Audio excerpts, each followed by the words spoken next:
What if everything you call strength is actually what's keeping you weak? Musashi understood something most warriors never discover. The fight you're losing isn't against the world. It's against the part of you that refuses to stop fighting. The Japanese secret of the unwavering mind isn't about control. It's about what happens when control finally breaks, and you don't. Emotional pain isn't the enemy. It's the doorway. Suffering and awakening aren't opposites. They're the same path, seen from different sides. And the moment you stop resisting one, you walk through the other. This isn't about becoming fearless. It's about becoming so present that fear has nothing left to grab onto. What you're about to hear will challenge everything you believe about strength, discipline, and what it actually means to be unshaken. Because the unwavering mind doesn't come from building yourself up. It comes from the courage to let everything fall apart. And it's in that collapse where the real warrior is born. The fight most people avoid isn't out there in the world. It's the one happening right now, inside, between the part that wants to act and the part that wants to justify waiting. Eastern philosophy has known this for centuries. The real battlefield is consciousness itself. Musashi understood something that modern psychology is only beginning to validate. Self-awareness doesn't come from comfort. It comes from the decision to face what you've been running from. The invisible sword isn't made of steel, it's made of attention. And most never pick it up because they don't even know it's there, lying in the space between stimulus and response, waiting. Doubt whispers constantly. It dresses itself up as reason, as caution, as wisdom. But beneath the costume, it's just fear wearing a mask. The psychology of pain teaches us that the mind will do anything to avoid confrontation with itself. It'll build entire belief systems just to keep you comfortable. Musashi never fought against men in the way most imagine. He fought against the impulse to become distracted, to justify, to explain himself into inaction. His opponents weren't samurai. They were versions of his own mind trying to convince him he'd already arrived. The warrior's path begins the moment you stop asking for permission to see yourself clearly. Most spiritual teachings sound beautiful until you actually try them. Meditation and suffering become inseparable when you sit still long enough to notice what you've been avoiding. The mind-body connection isn't poetic, it's brutal. Your body remembers every moment you abandoned yourself, every time you flinched when you should have stayed. Trauma healing starts when you stop treating your discomfort as evidence that something's wrong. Musashi trained in isolation, not because he was running away, but because he knew the only way to hear the sword's true lesson was to remove every distraction. Silence reveals what noise hides, and what it reveals first is your fear of being seen by yourself. People talk about shadow work like it's optional, like it's something you do on a Sunday afternoon with a journal and a candle. But the shadow isn't waiting for an appointment. It's already moving through your relationships, your career, your late-night thoughts. Ego dissolution doesn't happen because you read the right book. It happens when the structure you built to protect yourself finally cracks under its own weight. Musashi wrote about the warrior who fights without fighting, the one who defeats the enemy before the sword is even drawn. That's not strategy. That's what happens when self-awareness becomes so sharp that reaction becomes unnecessary. You see the pattern before it completes. You step out of the way before the blow lands. The invisible sword is attention without agenda. It's the ability to observe yourself acting out the same script you swore you'd rewritten. Non-attachment isn't about not caring. It's about caring so deeply that you refuse to let your reactions dictate your direction. Taoism calls it Wu Wei, effortless flow. But there's nothing effortless about the discipline it takes to stop interfering with your own clarity. Musashi spent years wandering not to find answers, but to empty himself of the questions that kept him circling. The unwavering mind isn't one that never doubts. It's one that no longer believes doubt is evidence of anything. And that shift, that's where the real fight begins. Pride doesn't announce itself. It hides behind ambition, behind the desire to be better, to be right, to be seen as someone who has it figured out. The resistance of the ego is the most refined form of self-sabotage because it feels like progress. You think you're moving forward, but you're just reinforcing the same pattern with a different costume. Buddhism teaches that samsara isn't a place, it's a loop, a cycle of craving and aversion that repeats until you see it for what it is. The warrior who needs to win every battle has already lost the war. Musashi knew this. He wrote that the desire to prove yourself is the first sign you don't trust what you already are. And that distrust, that's where the real enemy lives. People spend their whole lives trying to justify their existence. They collect achievements like armor, stacking credentials and victories, as if enough of them will finally silence the voice that says they're not enough. But spiritual transformation doesn't come from addition. It comes from subtraction. Zen philosophy teaches that enlightenment isn't about gaining something new. It's about losing everything that was never real in the first place. The ego wants to win because it believes survival depends on dominance. It doesn't understand that the fight itself is optional. You can watch someone destroy themselves trying to be right, trying to be acknowledged, trying to matter. And the tragedy isn't that they fail, it's that they succeed and discover it changed nothing. Imagine a CEO who builds an empire but can't sit with his own thoughts for 10 minutes. Or an athlete who breaks every record but feels hollow the moment the crowd stops cheering. These aren't failures of success. They're examples of what happens when inner stillness is sacrificed for external validation. The mind-body connection reveals the cost: chronic tension, shallow breathing, the constant hum of anxiety dressed up as motivation. Eastern philosophy calls this the hungry ghost, always consuming, never satisfied. Musashi refused duels that had no purpose, not because he was afraid, but because he understood that pride makes noise where silence is needed. The warrior loses focus when he tries to justify himself, and justification is just pride asking for permission to stop growing. Shadow work forces you to see where pride has been running your life. It's not about humility in the moral sense.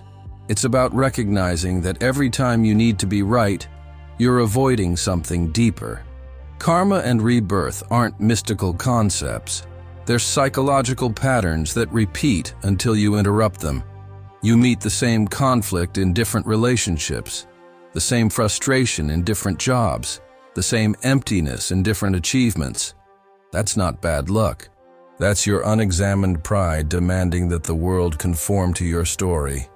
Musashi said the warrior must become like water, shapeless, adaptive, without preference. But the ego hates that. It wants to be the river, not flow with it. It wants to control the current instead of trusting it. The desire to win isn't wrong, it's just incomplete. It becomes a prison when it's the only thing you know how to do. Detachment doesn't mean not caring about outcomes. It means not letting outcomes define whether you're allowed to be at peace. Taoism teaches that the soft overcomes the hard, the yielding defeats the rigid. But pride can't hear that. It interprets yielding as weakness, stillness as stagnation. And so the warrior exhausts himself fighting battles that don't need to be fought, winning wars that leave him emptier than before. The question isn't whether you can win. The question is, what are you actually fighting for? And if the answer is just to prove something, then the fight has already claimed you. There's a moment in every warrior's journey when strength stops being the solution and becomes the problem. You've built yourself into something formidable, disciplined, focused, capable. And then one day, without warning, that very strength starts to suffocate you. The encounter with the shadow isn't about discovering you have flaws. It's about realizing that what you thought was protection has become a cage.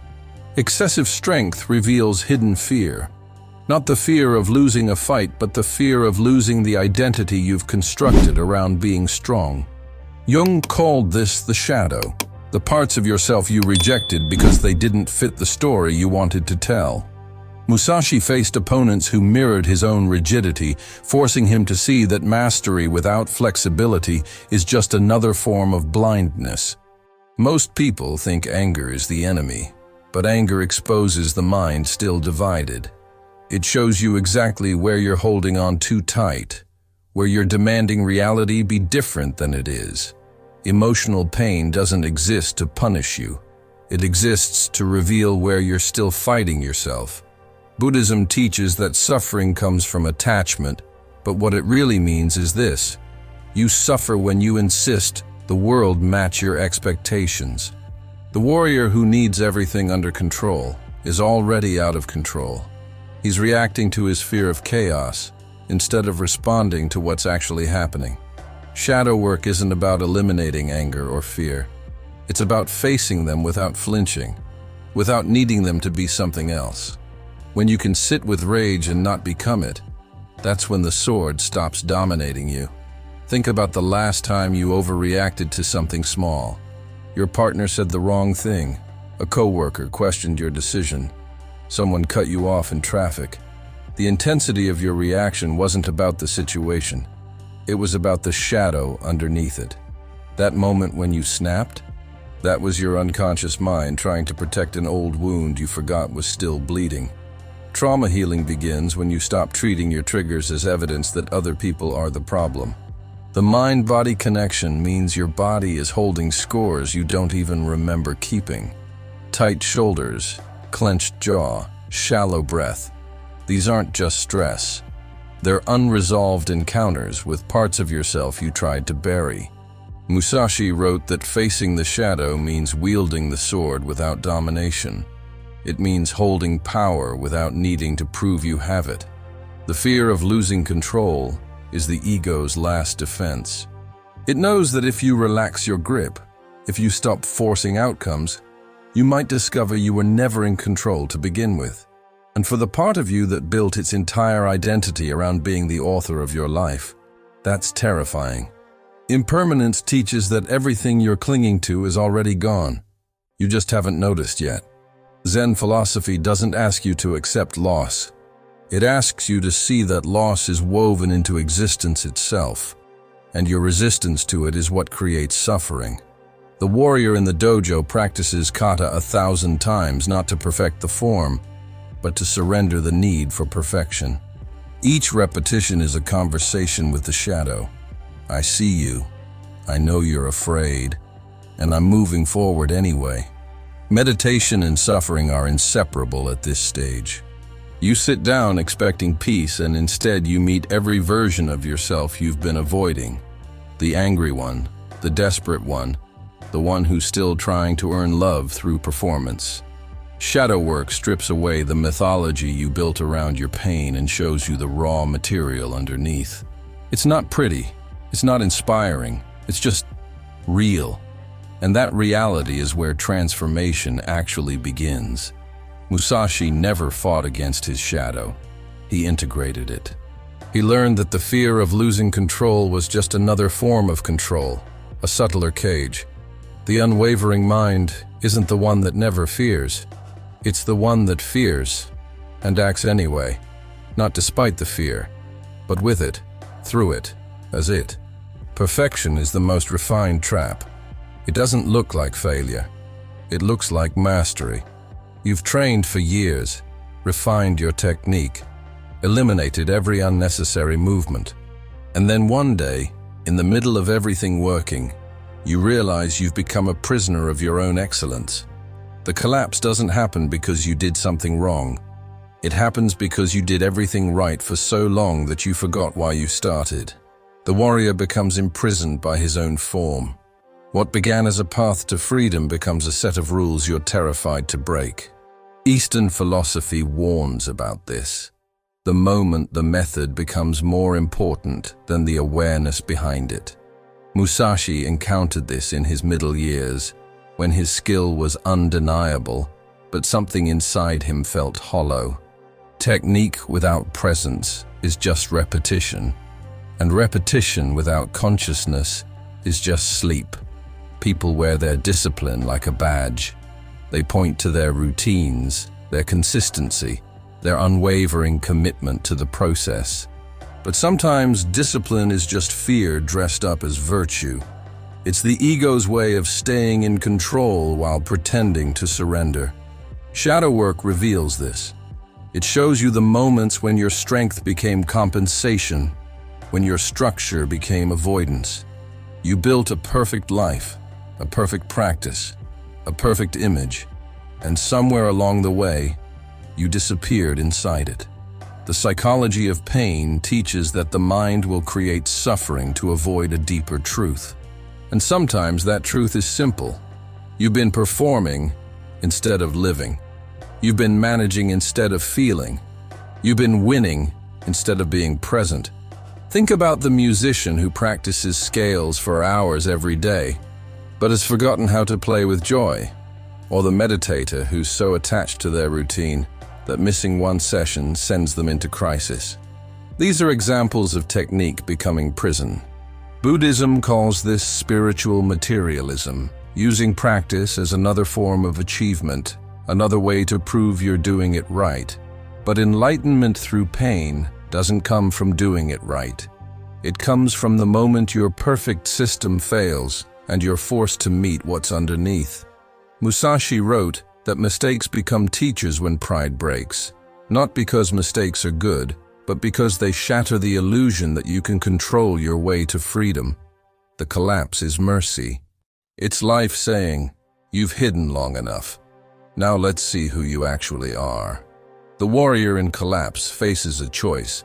He can rebuild the same structure with better materials, or he can sit in the rubble and ask a different question. What if I never needed the structure in the first place? Ego dissolution happens here, in the gap between who you thought you were and the raw, undefended presence that remains. It's not dramatic. It's quiet. It's the moment you stop justifying your existence and simply exist. Karma and rebirth play out in real time. You can watch yourself reaching for the old patterns, the old explanations, the old armor. And you can also watch yourself choose differently. Not because you've transcended anything, but because you're finally tired enough to stop pretending. The collapse strips everything away. Titles, techniques, stories, strategies. What remains is either terror or liberation, depending on whether you're still fighting it. Non-attachment reveals itself not as a philosophy, but as the only sane response to impermanence. Everything you built will fall. Every identity you claimed will dissolve. Taoism teaches that the full cup cannot receive anything new. It must be emptied first. Musashi's breakthrough came not from perfecting his technique, but from abandoning it in the moment, trusting the space between intention and action. The unwavering mind doesn't resist collapse. It recognizes collapse as the doorway, the initiation, the moment when the real work finally begins. And that work has nothing to do with building yourself back up. It has everything to do with discovering what was never broken. Silence isn't the absence of noise. It's the absence of the need to react. The observing mind wins without acting because it sees the pattern complete itself before the first move is made. This is what Musashi discovered in his later years, that the greatest victories happen in the space before conflict even begins. Zen philosophy teaches that the dojo where the ego is defeated isn't a physical place. It's the gap between stimulus and response, the moment when you could react but choose awareness instead. Most people never find this place because they're too busy defending, explaining, justifying. But the warrior who's been through collapse knows something different. He knows that peace is not the absence of conflict, but the absence of reaction. And that absence, that's where true power lives. The mind spends its entire life at war with itself. One part wants discipline, another wants freedom. One part craves connection, Another fears vulnerability.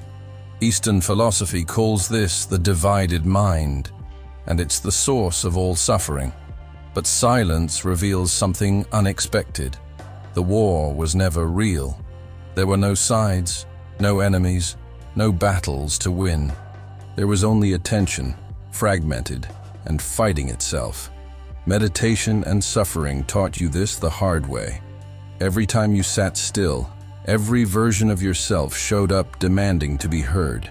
The angry one, the ashamed one, the one still trying to prove something. And slowly, through repetition and presence, you learned that you don't have to engage.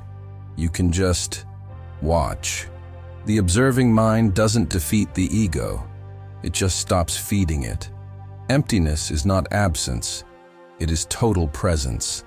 This is where most spiritual seekers get confused. They think the goal is to feel nothing, to transcend emotion, to rise above the messy humanity of being alive. But that's just the ego again, trying to win by redefining the game. Wu Wei, effortless flow, doesn't mean doing nothing. It means acting without the interference of self-interest, without the constant calculation of how this moment serves your story. Musashi wrote about the true strike, the one that needs no intention. It happens because the warrior and the moment are no longer separate. There's no gap between seeing and acting, no space for doubt to enter. That's not technique. That's what remains when technique dissolves into pure attention. Think about a conversation where you're fully present, not performing, not planning your response, not trying to impress or defend. Just there. That's the inner field where there is no enemy. The mind-body connection shifts in these moments. Your breath deepens, your shoulders drop. The tension you didn't know you were carrying releases. Trauma healing happens not through analysis, but through presence. The body has been waiting for you to stop running, to stop fixing, to stop trying to optimize your way out of feeling. Inner stillness is what emerges when you finally stop. Not because you've solved anything, but because you've stopped treating your existence as a problem that needs solving. Impermanence becomes obvious here. Everything is already moving, already changing. Your resistance was the only thing making it hurt. Nothingness is the secret of the unwavering mind. Not nothingness as emptiness, but nothingness as the space from which everything emerges. Taoism calls it the Tao, the nameless, formless source that holds all forms. Buddhism points to it as samsara and nirvana being one and the same, depending only on your relationship to what is. Musashi's final writings speak less about technique and more about this. The warrior who no longer needs to fight because he's no longer separate from what he's fighting. Self-awareness reaches its edge here. You can't observe yourself into this place. It's not another achievement. It's what's left when the observer finally rests. And in that rest, something unexpected happens. The mind that was always searching stops. Not because it found the answer, but because it realized the question was the only thing keeping it from what it already was. Emptiness is not absence. It is total presence. Most people hear the word emptiness and think it means having nothing, feeling nothing, being nothing.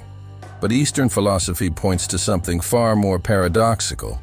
Emptiness is fullness without obstruction.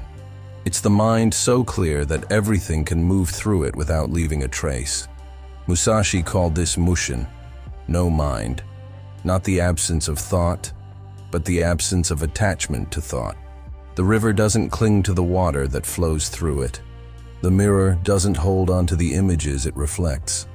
And the warrior who embodies nothingness doesn't reject experience. He simply refuses to be defined by it. This is where spiritual transformation completes. Not in gaining something new, but in releasing everything that was never real. The true strike is the one that needs no intention. It happens in the space between decision and action, where the self has dissolved so completely that only response remains. Shadow work brought you face to face with everything you thought you were. The stories, the identities, the carefully constructed sense of self. And ego dissolution stripped them away, one by one, until you were left standing in the void. But here's what no one tells you. The void isn't empty.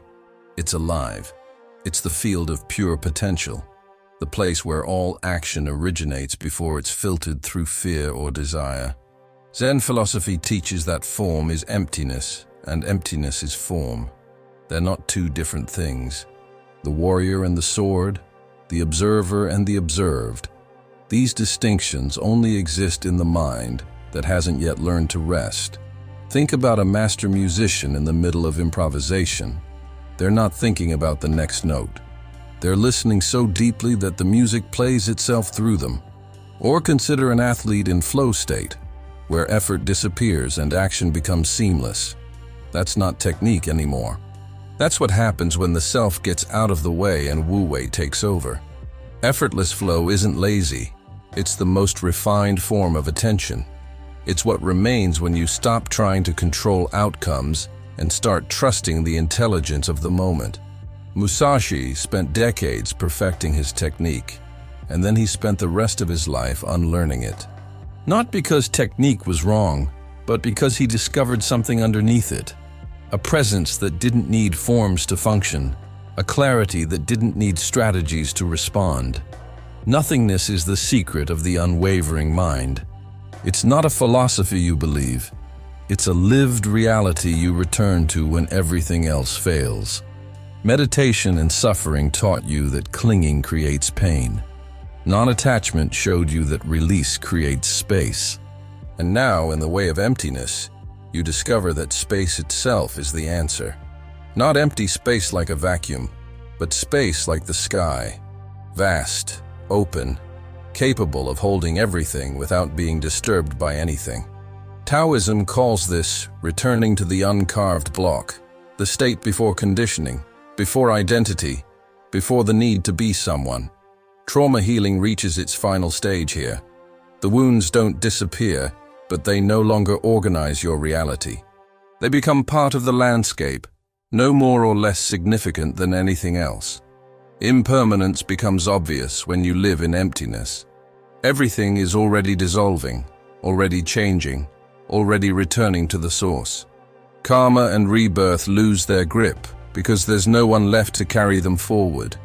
Buddhism teaches that enlightenment is the recognition that there was never anyone to enlighten, just awareness, mistaking itself for a separate self. Musashi's final writings barely mention combat. They speak of painting, of calligraphy, of sitting in silence watching the seasons change. He had become what he'd been seeking, a mind so empty it could hold everything, a presence so still it could move without effort. The unwavering mind doesn't resist change. It is change, flowing with it, never separate from it. And in that flow, there's nothing left to defend, nothing left to prove, nothing left but this, the eternal now, unfolding exactly as it must. Presence is invincibility, not because nothing can harm you, but because harm no longer defines you. The attention that dissolves fear isn't aggressive. It doesn't fight or push or demand. It simply observes with such clarity that fear loses its grip. Most people think courage means acting despite being afraid. But there's a deeper level, one that Musashi pointed to in his later writings. The warrior who no longer generates fear because he's stopped resisting what is. Eastern philosophy has always known this.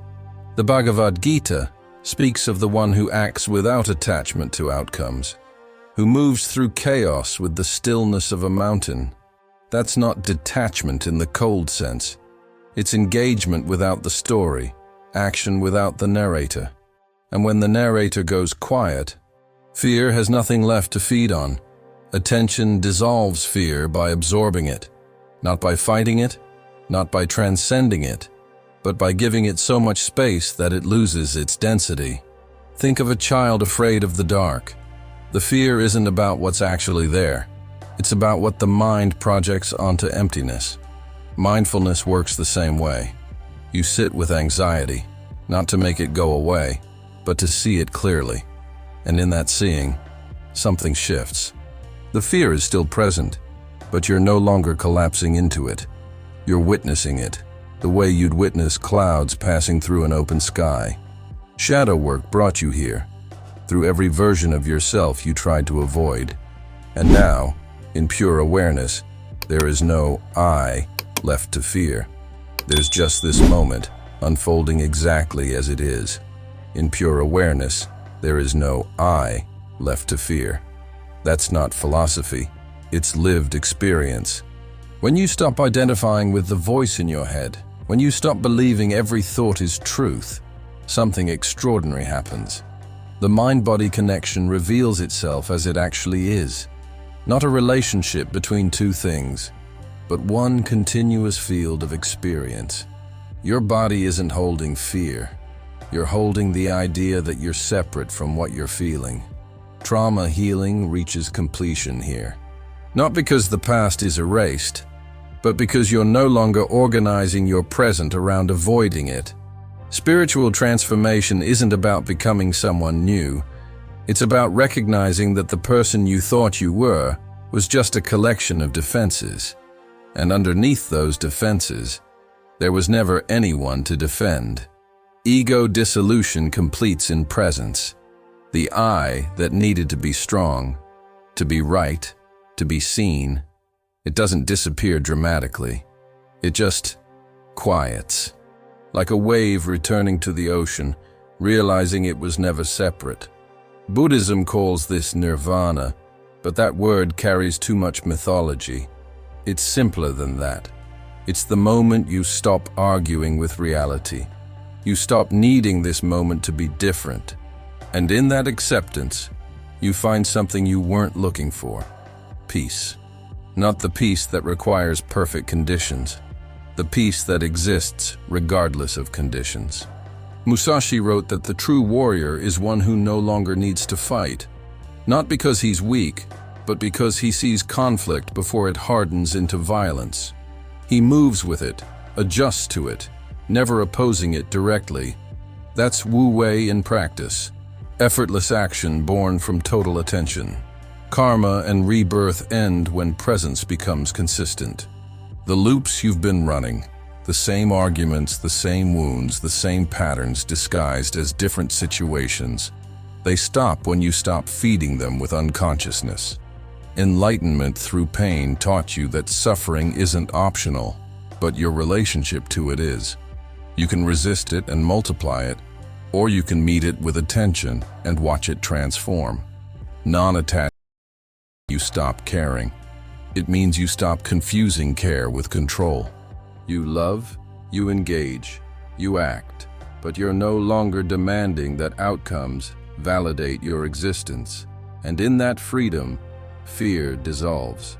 Not because you conquered it, but because you stopped giving it a story to live inside. The unwavering mind isn't the one that never wavers. It's the one that wavers and returns again and again to the simplicity of what is. Mastery is the silence after victory, not the silence of exhaustion, but the silence of completion. The true warrior is the one who no longer needs to fight, not because he's retreated from life, but because he's finally understood what the fight was actually about. It was never about defeating external enemies. It was about integrating every fragmented part of himself into a coherent whole. Eastern philosophy teaches that enlightenment isn't an escape from the world. It's full participation without delusion. Musashi's final years weren't spent in battle. They were spent painting, writing, teaching. He had become what he'd been chasing.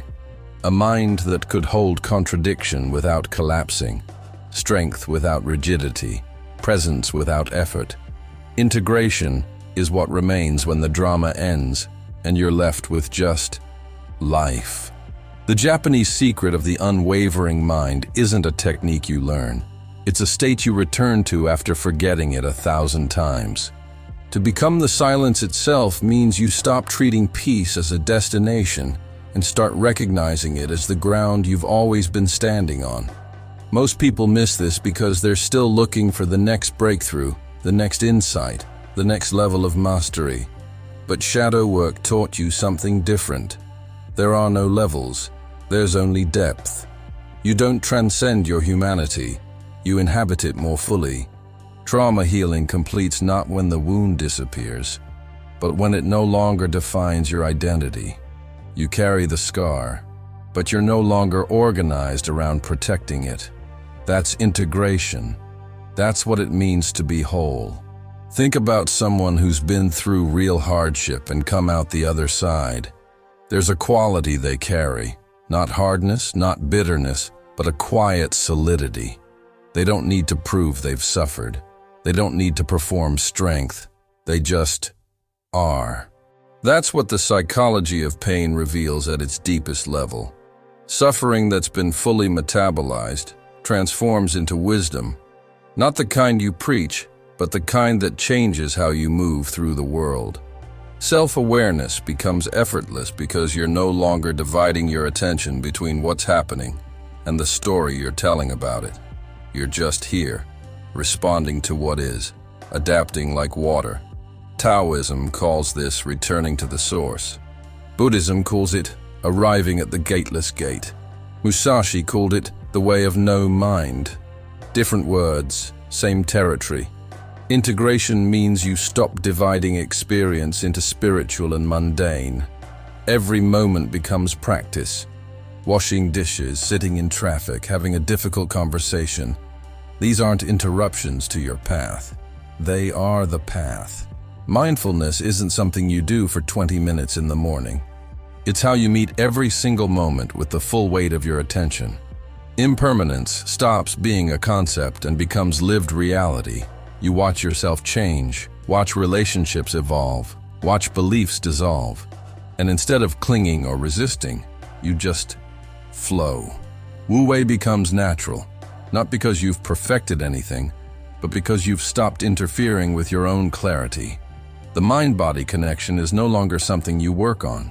It's just how you exist, embodied, present, integrated. The path that remains after the sword is the pathless path. There's no map because every step is unique, unrepeatable, alive. Spiritual transformation completes when you realize there was never anywhere to arrive. Samsara and nirvana aren't different places. They're different relationships to the same reality. You can live in suffering, or you can live in freedom, and the only difference is attention. Musashi's final teaching wasn't a technique, it was a pointing. He said, look at what's already here. The unwavering mind isn't something you build. It's what remains when you stop building, when you stop performing, when you stop trying to be someone worthy of peace. Karma dissolves in presence. Rebirth ends when you stop identifying with the one being reborn. And what's left is just this. Simple, obvious. The secret that was never hidden. You are the silence you've been seeking. You always were. So here's the question that matters. Are you still fighting to prove you're strong? Or have you finally learned to be still in the presence of your own weakness? Musashi didn't become unwavering by never breaking. He became unwavering by breaking completely and discovering that what remained was enough. More than enough. It was everything. The sword you've been carrying your whole life, the discipline, the technique, the armor. It was never meant to protect you.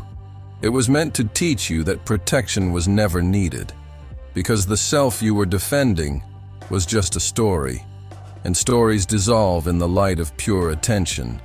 Suffering and awakening aren't two different roads. They're the same path, walked with different awareness. You've already walked through the fire.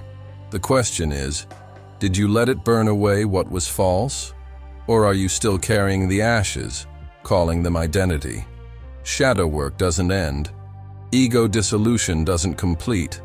Spiritual transformation isn't a destination. It's a direction. And that direction is always here, always now, always available. The unwavering mind isn't something you achieve. It's what you return to when you stop trying to be anything at all. So ask yourself, what are you still defending? What would remain if you put down the sword? If this video stirred something in you that words can't quite hold, stay. There are more paths like this waiting. And if you're ready to walk deeper into the mirror, to see what most turn away from, then watch. The discipline that destroys you is the same one that sets you free. It's the next step on this path, the one that shows you how freedom and discipline were never opposites. Keep walking. The next lesson awaits you.